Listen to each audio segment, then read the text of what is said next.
So I've been playing Crash Bandicoot 3.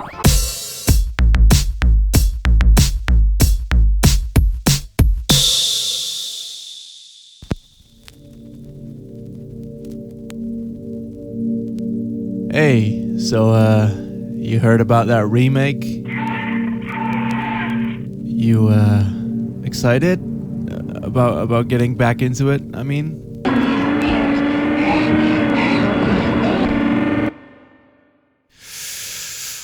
yeah, I feel the same, little buddy. Hey kids, do you like time travel? No, God! Haha, that's the spirit. As that's exactly what you'll get in Crash Bandicoot 3, the long-awaited sequel to Crash Bandicoot 2, in which space happened, causing a chunk of the evil Dr. Neo Cortex's spaceship to plummet towards Earth. Upon landing, it crashes into an ancient temple, thus awakening a voodoo demon who, I guess, has a time machine in space. Isn't it? I don't know, it's not clear. We can breathe there anyway, which is good, as Tech's finna use this hunk of fuck to send his minions to other time periods for his nefarious plans, so we should head on over to those very same time periods in order to fuel our marginally better plans of half-assing our way through linear levels, splatting some forms, and doing some mini-games. Going across time and/or space, though, means that the game doesn't have to stick to the usual gambit of jungles, temples, and sewers for some reason, as now you venture off into medieval times, Egypt, the Dinosauruses, and fucking Blade Runner. And where this certainly makes shit look a lot nicer, the gameplay remains virtually untouched from its predecessor. So once again, it'll focus on tricky platforming, a lot of which still taking place in 2D, interesting enemies and obstacles, all with their own unique takedown requirements and patterns, and the mild collecting of gubs, which is also just as it was in the second game, with the main mandatory ones just hovering around one per level in plain sight, and the gems having more specific requirements like breaking all of the boxes or simply avoiding death. New to the mix are the time trials one can do after having completed the stage once, satiating all of your speedrunning needs. Of which I have none, so you'll see fuck all of those during this review.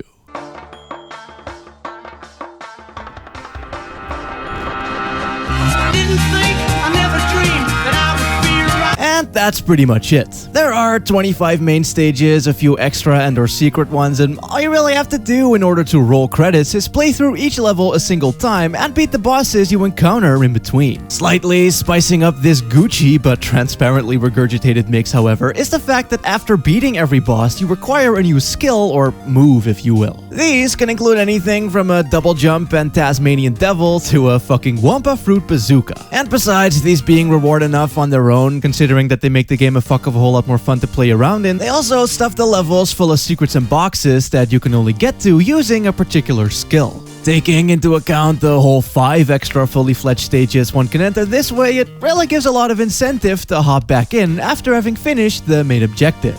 If you're into that sort of kinky shit anyway. The only real issue with these skills is that they end up making the game way more easier than either of its predecessors. I mean, while these power-ups certainly feel pretty darn good to use, the entire game is solid as dick as far as kinesthetics go, to be honest. It doesn't really seem like the levels were really designed with these in mind outside of all of the optional stuff. Like being able to pretty much fly over entire chunks of stage, or just blasting enemies away instead of actually dealing with them properly. It kinda breaks the game. Which sucks, you know, as the level design is actually pretty fucking dank otherwise in terms of progression and teaching you through play by doing things like always showing you new enemies and obstacles on their own before mixing them up in interesting and satisfying sequences later on in the level. And each level also always has new concepts and enemies to show, which is pretty importante to begin with.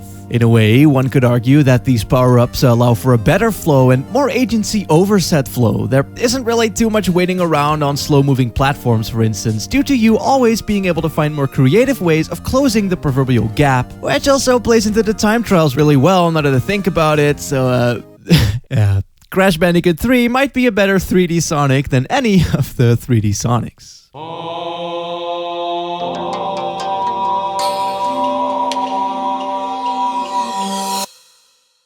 As mentioned before, Crash Bandicoot 3 is all about time travel. And And where dodging Indiana Jones style traps is cool and riding a tiger over the Chinese wall is both challenging and exhilarating, they also saw this as an opportunity to cram the game full with a shit ton of minigames. And well, these aren't exactly perfect. Now, don't get me wrong, shit ain't straight garbo, and the actual levels to bollocks ratio is totally fine if you ask me, but I still can't help but feel that things aren't all honky-dory when the overwhelmingly vast majority of your deaths are caused by clunky controls in minigames and not from actually playing the goddamn game itself. The worst offender most definitely being the mandatory motor races. Like soapbox controls with massive understeer whilst driving on what feels like fucking ice aside, the AI henchmen that you race against are rather unfairly programmed. Having a much higher default speed, taking turns with absolute perfection, and easily bumping you meters away diving dick first into dirt. There's potholes everywhere just as well, the turns that they expect you to make are butt bupkis, and really the races just feel like a cool idea gone horribly lack of playtesting. Whoever thought that including these was okay,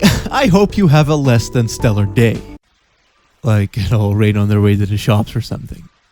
Anyway, the only gimmicky stage what I'd argue adds anything are the jet ski levels. These aren't necessarily structured all that differently from the normal ones, with the main objective still being the same and all, but the sense of speed is done very well, and while the water waves might kind of fuck with your depth perception a little, the controls are pretty tight too.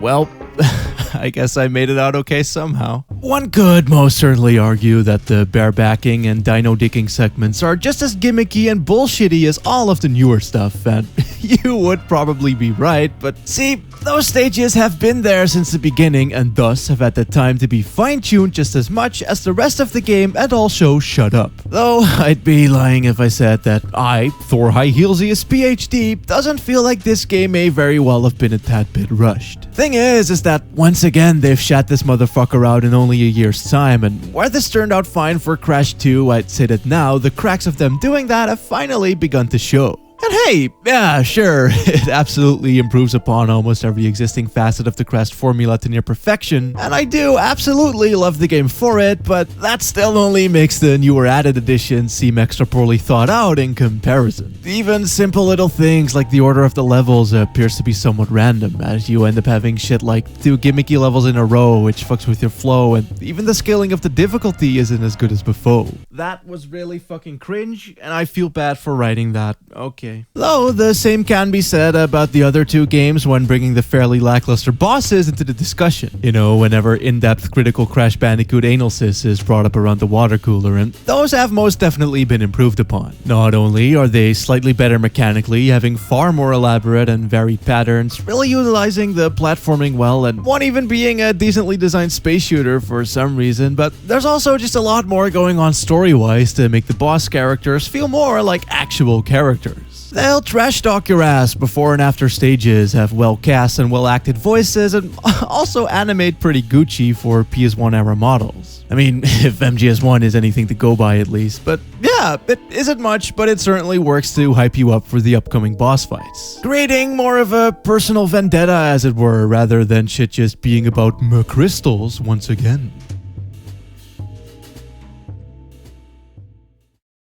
All things considered though, the game is pretty fucking great. It's one of those rare titles from the early 3D era that somehow managed to have identifiable graphics and a functional camera. Even during the following generation, games like Rayman 3, which still pretty awesome, were struggling with this, and more recently, fucking Yooka-Laylee did as well, so I can imagine that it's a very tough thing to achieve from both a visual and a contextual standpoint. I really can't do nothing but praise Naughty Dog for it, and if anything, it makes it hold up decently well as far as just the raw gameplay goes. Really begging the question as to why they're getting remasters in the first place, but whatever, I ain't exactly gonna complain, I guess. It's just sadly noticeable chunks of the game were somewhat tainted by the ever so ruthless Herr Weißgrubengabe, which may very well be why the last Crash game ever produced by the mischievous pupper was a fucking kart racer. They simply made the games that they wanted to make and got it right on their second try, so